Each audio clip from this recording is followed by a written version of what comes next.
Hello and welcome back to Down the Track. Today we'll be doing the review of day two of the Boxing Day Test match between Australia and India, and what an absorbing day of cricket.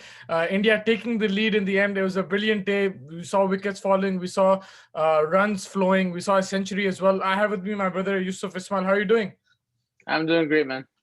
Wonderful test match, man. Started off with a good battle between Cummins and Pujara and Gill. They edged and missed. They hit some boundaries, but then he got both of them out, and pressure straight on the Indian captain and the Indian middle order. Yep, definitely. And it was an interesting start to the day. Shubman Gill, while he scored runs, I think he ended up with 45.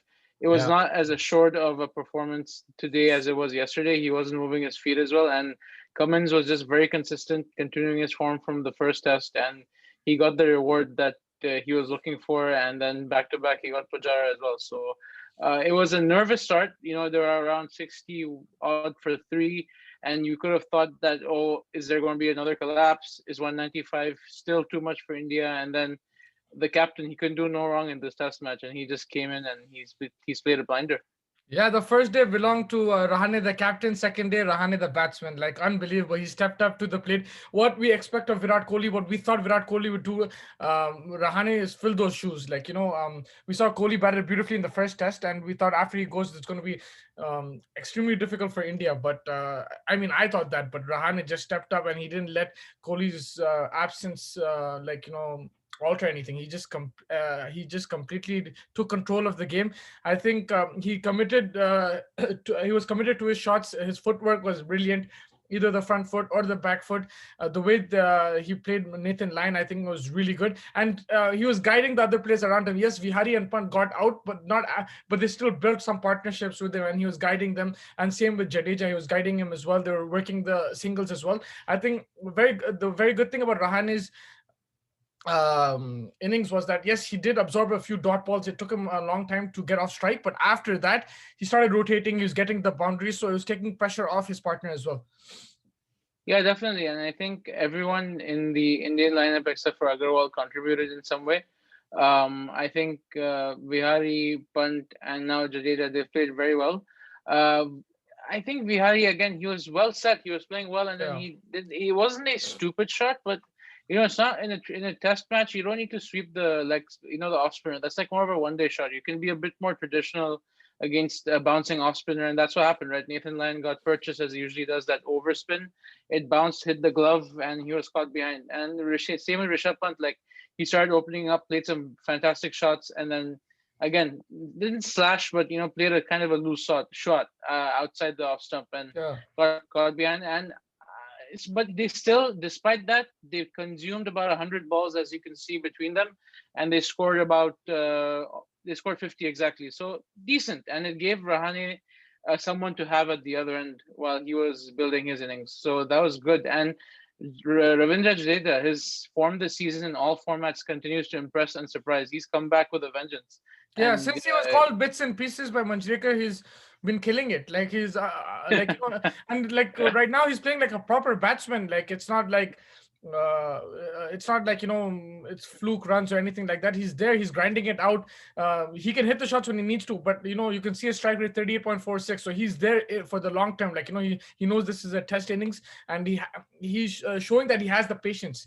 Normally we see quick runs from Jadeja on the bottom of the at the bottom of the innings, but I think this time he showed that he can get stuck in there and build a partnership with this captain.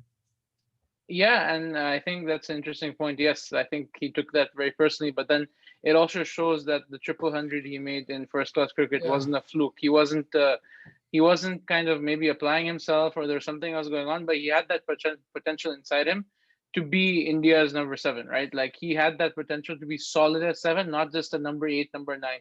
Yeah. Previously, maybe 3 years ago, if Jadeja walked into bat, it's like, oh, sometimes he might hit a quick 50, but on average, you can't expect much for him. But he's improved all aspects of his game. Even his bowling is, I think, not like amazingly improved, but it's become solid. It's more consistent. Fielding, he's always been great, but now batting, it's like whether he comes in needing 60 runs to win off 20 balls, or he needs to bat out the day or provide a anchor to the other batsman at the other end. He's doing everything. So he's played well, and he's looking good. He's looking solid. His shots are very solid. They're not loose shots. Yeah, and if you just look at the Australian bowlers, it looked like they were getting frustrated. I think Cummins, his first spell was unbelievable, like a workhorse. I think he bowled like 8 overs on the trot, 8 or 9 overs on the Eight, trot. yeah, 8, 9, yeah. Yeah, on the trot. So, and he picked up 2 wickets as well. So he has that stamina and, like, so consistent. But then it goes to show that, like, if you keep tiring them out, they will bowl you that loose ball. We saw Mitchell Stark bowl some loose balls, even though he has wicket taking deliveries. But I think the main problem was what let them down is their catching. Uh, we saw Yes. we saw Shubman Gill get dropped on day one, and then day two early he got dropped again. And then I think Rahane got dropped a couple of times. He got dropped once he was on Yep. 70. I think as soon as the second new ball came, I think in the first over, Stark had him edge and Smith dropped that. And then the last ball of the day, Travis Head drops a dolly again off start. So I think that frustrated them. What happened with India in the first time is it's what's happening with Australia now, and it's costing them because he got dropped out in 70 and then he went on to make 100. Even Shubman Gill added like 30 runs after he got dropped. So fielding is really costing Australia. Very unlike Australia actually, and their bowling has been very good. Like at least initially in the first hour today morning, Cummins and Hazelwood were awesome, and Stark as usual he's been menacing, and I think the morale went down. Like the more catches were dropped, and the less wickets that were going. Like they got a cluster of two, and then there's a drop catch, and then they didn't lose wickets for a long time. So I think that frustrated Australia. Yeah, and it just goes to show that in Adelaide, everything was nicking and going straight to the fielder. Over here, there's so many play and misses, edges falling short. So, I mean, a bit of luck going India's way, but they capitalized really well. And do you think this innings is probably the best you've seen from an Indian captain, considering the circumstances, or like, because even Kohli scored some magnificent hundreds in Australia and in South Africa as well, in England as well. But I think considering the it's up circumstances, there. It's up there. Considering the only reason maybe I would put it up, I don't know if it's better than every single Kohli innings that was like under pressure.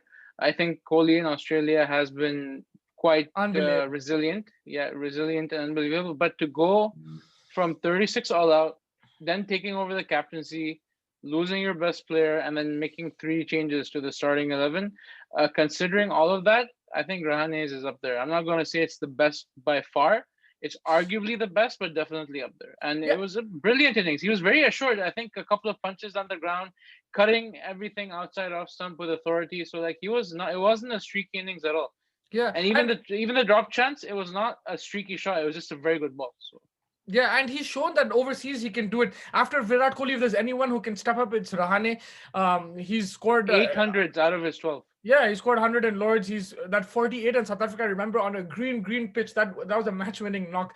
And then he scored in Melbourne as well. He has a 140. If it was yeah, it was was it in Melbourne? Melbourne, yeah. Yeah, it was in In Melbourne. He scored 2014, 14. 15 Yeah, season? he Yeah. scored 140 there. Even Kohli scored 100 there. So, India would like him to be more consistent, but we've seen today that he has it in him. He can play that big innings, and if him and Kohli can fire together, they can win a lot of matches abroad. They just need to click, and I think the responsibility is done him big. Rahane, like he shouldered it He beautifully. stepped up. Yeah, he stepped up and he was very calm. Even when he scored 100, it was like he's taking a single and just like getting off the mark. It didn't look like he made 100. He was so calm about it. Completely opposite to Kohli, but that's his style. That's his style. But at the same time, we say Kohli is so aggressive, Rahane is calm, but actually Rahane is very aggressive. It just doesn't show it. Look at his tactics in the field, even batting wise.